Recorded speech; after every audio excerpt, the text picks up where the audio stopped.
How's it going, folks? Craig Judelman again here. I'm going to talk a little bit more about technique in the left hand, and specifically the fingers, and just things if you're having some trouble playing in tune or feel like your tone isn't as clear as you would like it to be.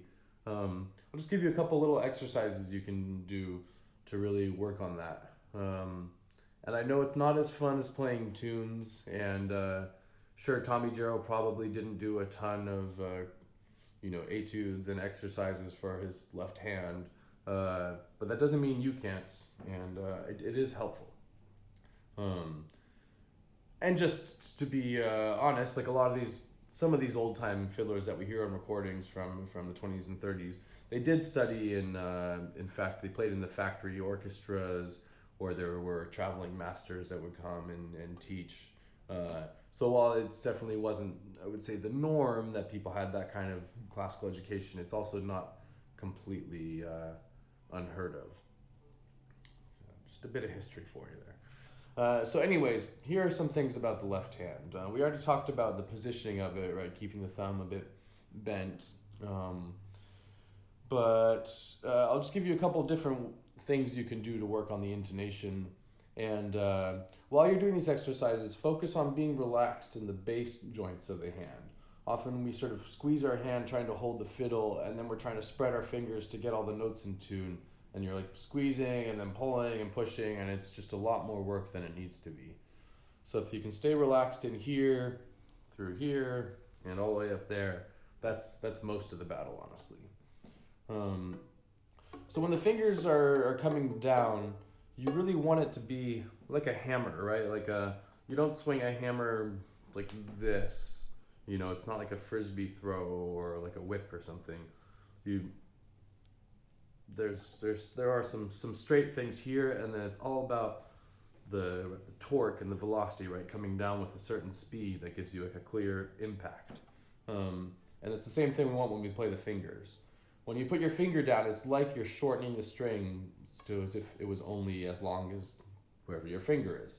So if you do that completely and clearly, you'll get a really clean note. And if you do it not so completely and clearly, you'll get a bit of a mushy blah.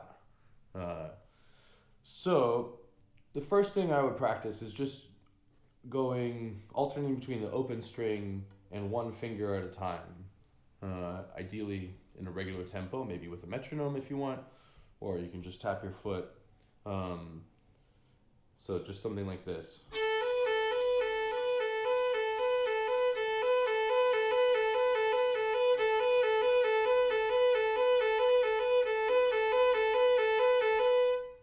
And then you do it with the next finger.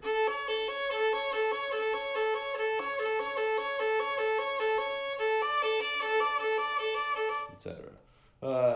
And what I really want to hear is actually the sound of the finger hitting the wood.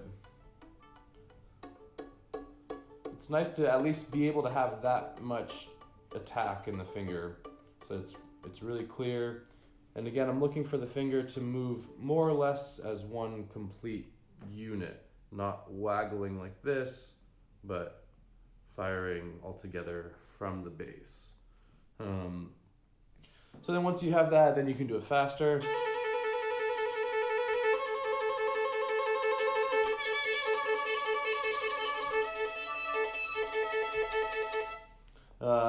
And then I would do it alternating, just going up and down the scale.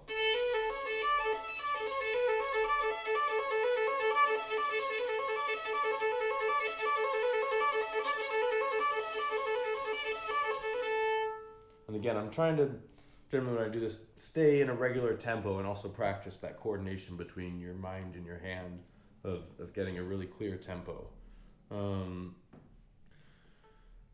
So once you've done that, then you might notice like you have some specific problems, say going between your third and your fourth finger, or maybe it's a low second finger and a third finger, or the combination of low second, third, and fourth. Or maybe it's playing keys like F with a flat first finger.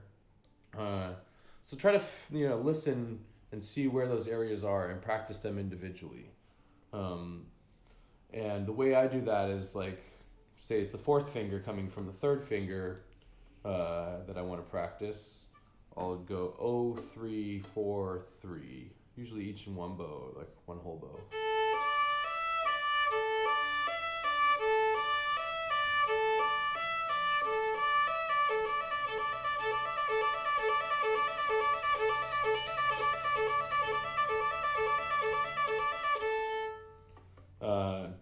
And of course, you can start slow and gradually speed up, but again, try to stay in one tempo at a time.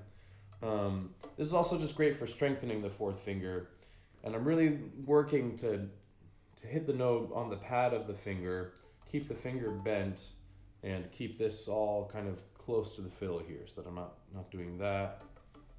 And try to really internalize what it feels like, so that you're training your body and your mind where that note is when it's in tune. Then say I have that feeling good, I'll maybe try it with adding the low second finger. So it'd be 0, 2, 3, 4, 3, 2, if that makes sense.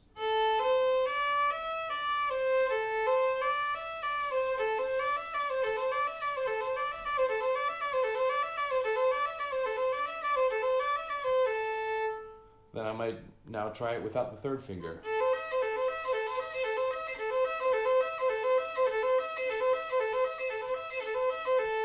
See, I haven't warmed up yet today.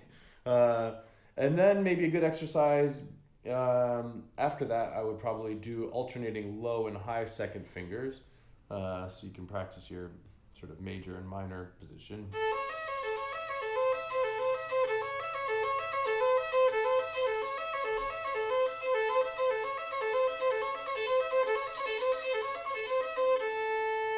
And I might do the same thing then, changing the fourth finger from low to high.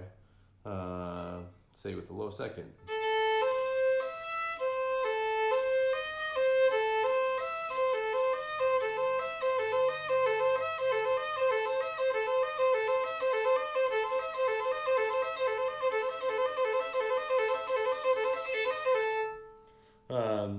And these things are all great. They're great for practicing, and they're great for warming up. I mean, I've been playing the fiddle for about 30 years. And I still, if I don't do this stuff, then it loses a bit of the intonation. So you really can't do this stuff enough. And even just doing 3 minutes of it 4 times a week, I promise you will make a difference in your intonation and your tone within a month, or your money back. So those are some main things. I guess one more that I do along those same lines is to alternate 0131 and 0242. And what I like about that is sort of this like 0131, I feel like is kind of the base of my position. Like those are the notes I generally feel pretty confident about.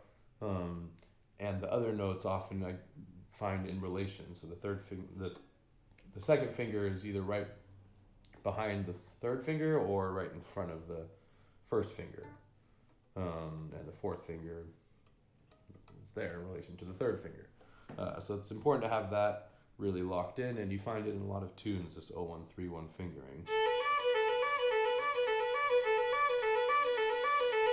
Then I'd switch to 0242.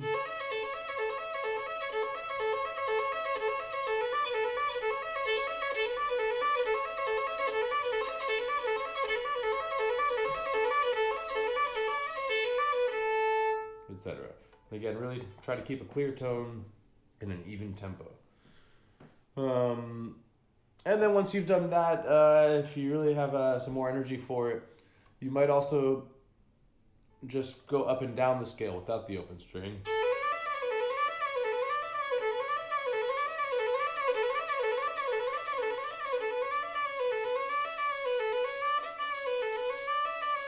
Then do it with the low second finger.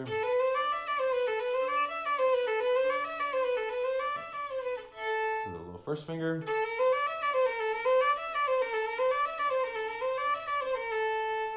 Try some of the big gaps, like a low first and a high second.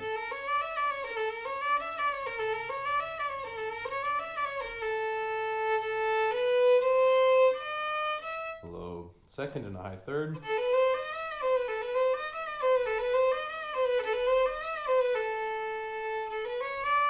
All regular and a high fourth.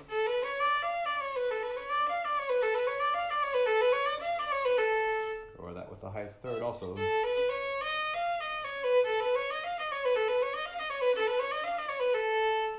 And of course, in old time music, you don't use all those positions so much, but having that flexibility in your fingers, really having a clear sense of both their low and high position and how that relates to the rest of the hand can help you just to really have your hand feel comfortable and loose, and ready for whatever note needs to come next.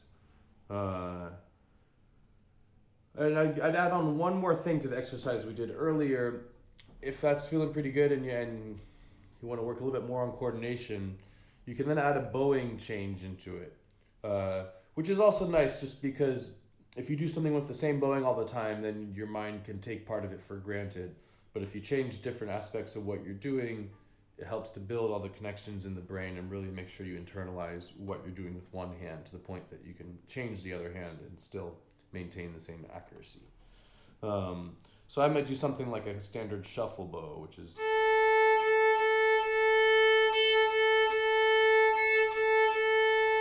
And while I'm doing that, do the same thing I was doing before. So you get two bows on the long, two notes on the long bow and one note on each of the short bows, which would turn into this.